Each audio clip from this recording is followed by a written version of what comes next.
Hello बच्चों, let's see this question. The question says lanthanide contraction can explain, यानी कि जो चार ऑप्शन दिया वो चार ऑप्शन में से लेंथेनाइट कॉन्ट्रैक्शन को कौन अच्छे से एक्सप्लेन करता है। तो देखते हैं हम लोग पहले कि लेंथेनाइट कॉन्ट्रैक्शन क्या है, उसके बाद देखेंगे कौन एक्सप्लेन करता है यहाँ पे दिए हुए ऑप्शन में से।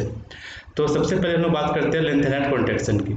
तो लेंथेनाइट जो कॉन्ट्रैक्शन होता है वो जनरली ट्रांजिशन एलिमेंट में हम लोगों को देखने को मिलता है, यानी कि ये जो कॉन्ट्रैक्शन होता है हमें ट्रांजिशन एलिमेंट में देखने को मिलता है। कहने का मतलब ये 3D, 4D and 5D series के एलिमेंट में हमें देखने को मिल जाता है।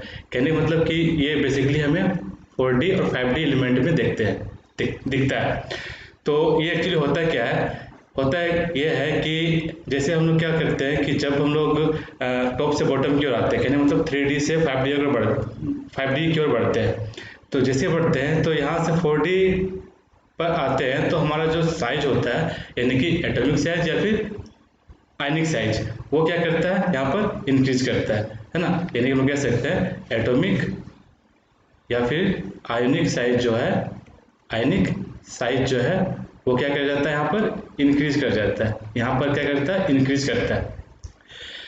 यहाँ पर तो इंक्रीज किया, लेकिन जैसे ही 4D से हम लोग 5D की ओर नीचे आते हैं तो साइज में कुछ ज़्यादा का फर्क नहीं पड़ता है, यानी कि दोनों का जो साइज होता है ऑलमोस्ट इक्वल हो जाता है। यानी कि साइज जो होता है, यानी कि साइज कहने का मतलब जो रेडियस होता है वो ऑलमोस्ट इक्वल हो जाता है। ये क्यों होता है? ये होता है लेंथेनाइट कॉन्ट्रैक्शन की वजह से। ये क्या होता है कि हम लोग जैसे 4D में आते हैं तो 4D में जैसे ही आते हैं तो हमें यहाँ पे 4f ऑर्बिटल देखने को मिलता है। तो 4f ऑर्बिटल जो होता है उसका यदि हम लोग शेप देखेंगे तो काफ़ी ज़्यादा डिफ्यूज होता है। कहने का मतलब ये काफ़ी ज़्यादा, इसमें क्या होते हैं, खाली स्पेस होते हैं। इसमें क्या होते हैं, खाली स्पेस होते हैं। काफ़ी ज़्यादा इसमें क्या होते हैं, खाली स्पेस होते हैं। यानी कि देखा जाए क्योंकि 4f का ऑर्बिटल थोड़ा कॉम्प्लिकेट होता है, तो हम लोग को समझाने के लिए यहाँ पर लिखे बनाए इस तरह का फिगर। तो ये जो देख रहे हैं ये सभी क्या है, डिफ्यूज है। कहने मतलब कि इसमें क्या है, हमारा वैकेंट स्पेस अधिक है।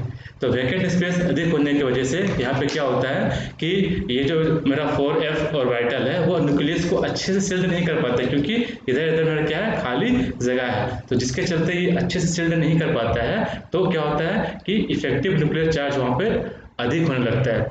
तो जब इफेक्टिव न्यूक्लियर चार्ज अधिक होता है तो वहाँ पे क्या होता है कि मेरा न्यूक्लियस और आउटर मोस्ट इलेक्ट्रॉन के बीच में जो अट्रैक्शन फोर्स होता है वो अधिक हो जाता है, जिसके चलते साइज में कॉन्ट्रैक्शन आता है, जिसे हम लोग क्या कहते हैं, लेंथेनाइट कॉन्ट्रैक्शन कहते हैं। तो इसी लेंथेनाइट कॉन्ट्रैक्शन की वजह से यहाँ पे जो हम लोग साइज, एक्चुअली यहाँ पे साइज इंक्रीज करना चाहिए था, लेकिन यहाँ पे क्या हो गया, ऑलमोस्ट इक्वल हो गया। यहाँ पे साइज क्या हो गया, ऑलमोस्ट इक्वल हो गया, क्योंकि एक साइड से तो हमारा साइज इंक्रीज करना चाहिए था, ठीक है। दूसरे साइड से मेरा क्या हो रहा है, यहाँ पर साइज कॉन्ट्रैक्ट हो रहा है, यानी कि साइज स्मॉल हो रहा है। तो ये दोनों इफेक्ट क्या हो रहा है, आपस में एक दूसरे को कंपनसेट करते हैं।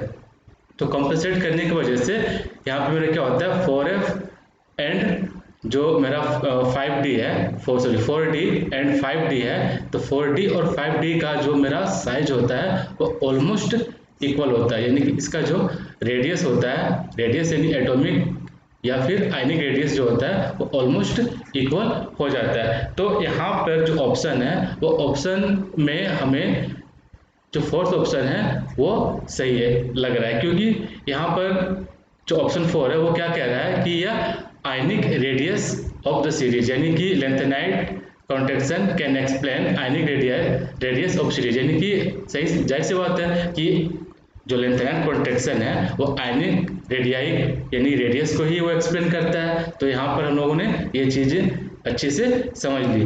तो करेक्ट ऑप्शन हमारा क्या होगा, 4 होगा। Hope you understood it well. Best of luck.